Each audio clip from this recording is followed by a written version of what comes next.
नमस्कार दोस्तों।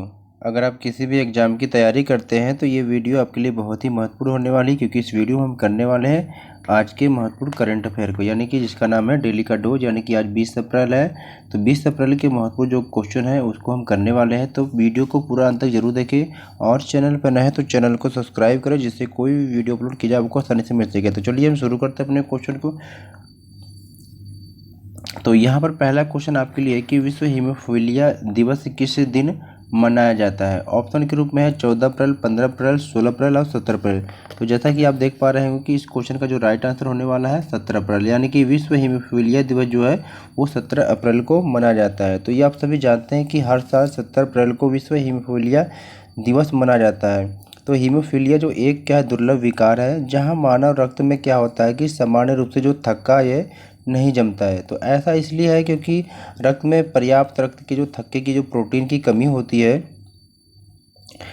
जिसके कारण क्या है ये वर्ल्ड फेडरेशन ऑफ क्या है हीमोफीलिया द्वारा जो होता है 1989 से यह क्या दिवस जो मनाया जाता है।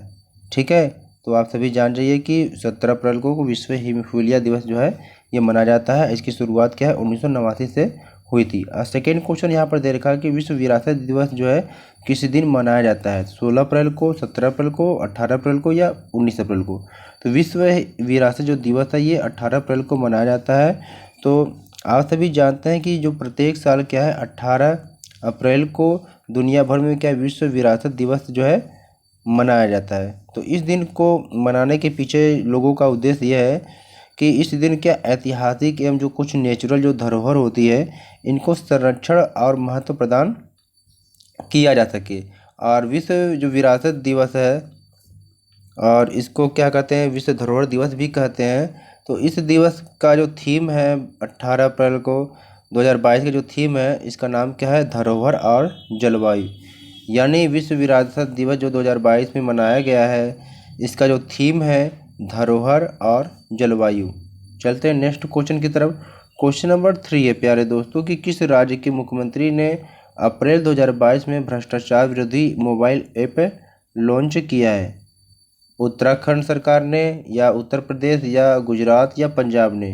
तो इसे जो लॉन्च किया है उत्तराखंड ने लॉन्च किया है।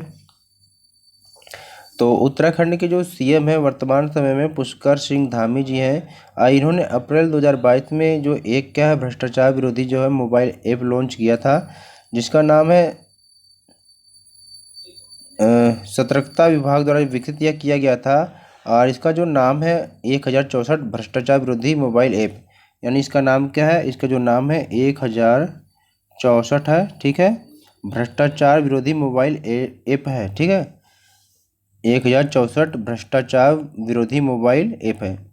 और इसका मकसद क्या है कि भाई लोगों के लिए क्या भ्रष्टाचार से संबंधित जो शिकायत है इसको सीधे क्या है कि अधिकारियों के पास दर्ज करना आसान बनाया जाता है। चलते हैं नेक्स्ट क्वेश्चन की तरफ। अगला क्वेश्चन है कि आईसीसी क्रिकेट समिति में सदस्य बोर्ड प्रतिनिधि के रूप में किसे नियुक्त किया गया है। ऑप्शन ए है जयंती घोष, बी है अक्षय घोष, सी रंजित रथ, डी है जय शाह। तो इस क्वेश्चन का जो राइट आंसर है यहाँ पर ऑप्शन डी यानी कि जय शाह के द्वारा।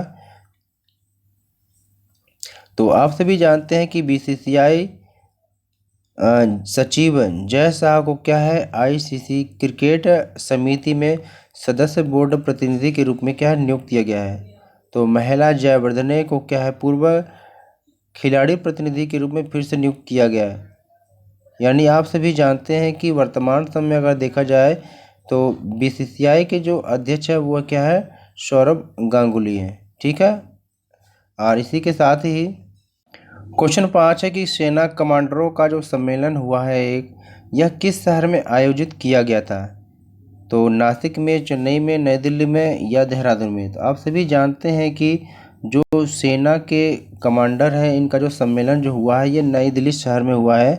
तो इसे आप जानेंगे। अब बात जान लेते हैं कि भाई सेना कमांडरों का जो सम्मेलन ये कब हुआ था।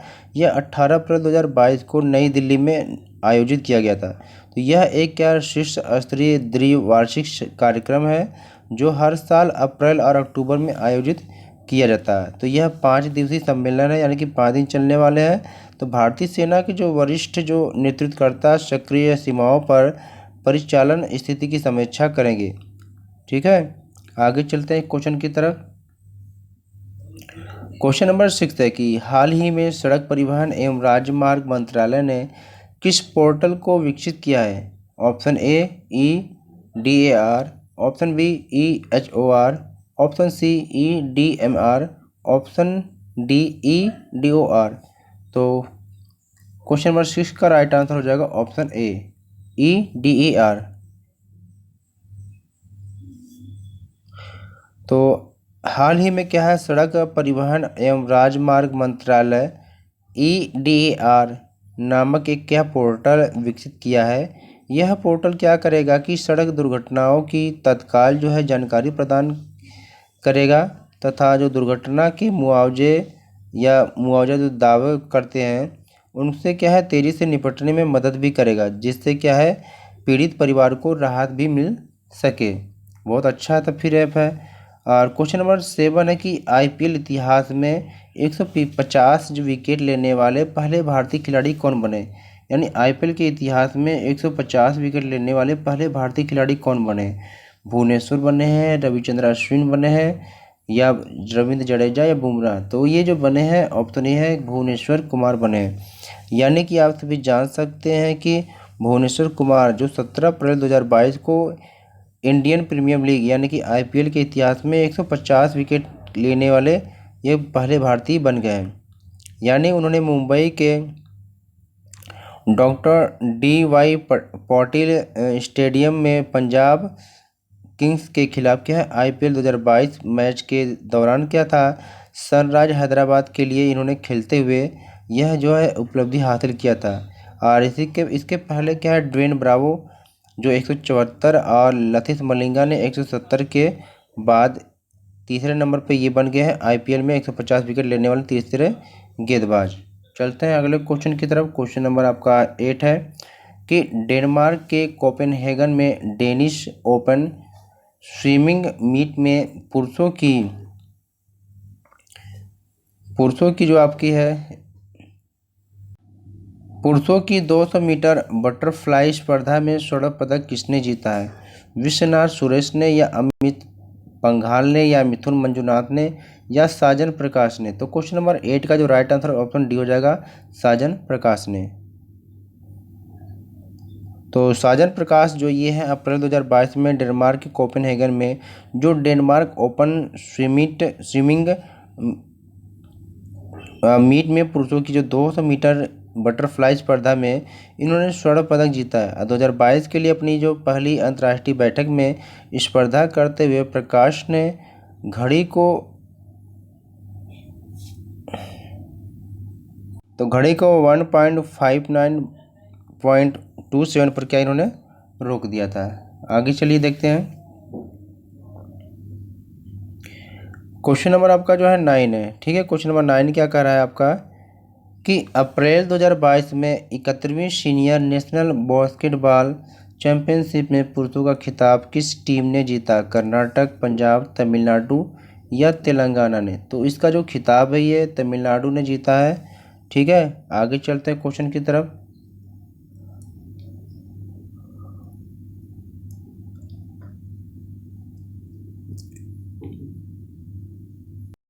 क्वेश्चन नंबर 10, दृष्टि बाधित लोगों के लिए देश का पहला रेडियो चैनल जिसका नाम क्या है रेडियो आज, यह किस शहर में लॉन्च किया गया है? नागपुर में, आगरा में, इलाहाबाद, या दिल्ली में?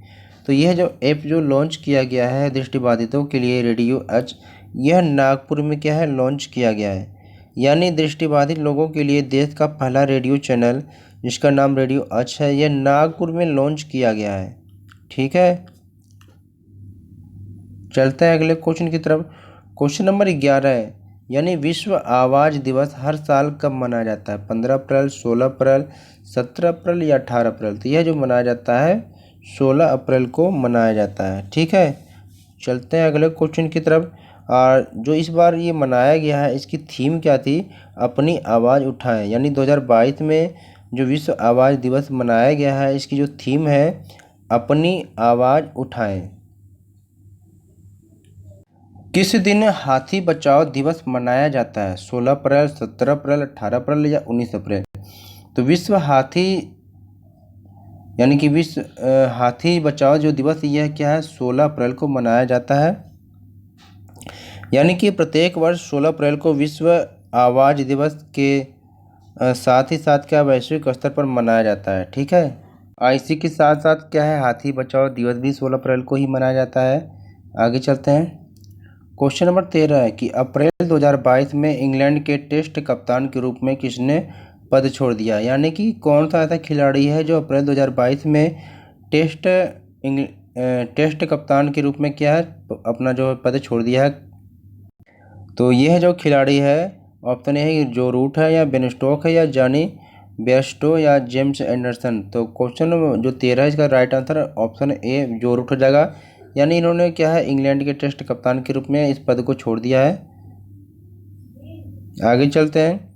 क्वेश्चन नंबर 14, डेनिश ओपन तैराकी में पुरुषों की 1500 मीटर फ्रीस्टाइल स्पर्धा में रजत पदक किसने जीता है? विश्वनाथ सुरेश ने या सौरभ चौधरी या वेदांत माधवन या मिथुन मंजुनाथ ने? तो यह जो पुरस्कार इन्होंने जीता है ये वेदांत माधवन ने जीता है। यानी कि इस क्वेश्चन का राइट आंसर ऑप्शन सी हो जाएगा। चलते हैं अगले क्वेश्चन की तरफ।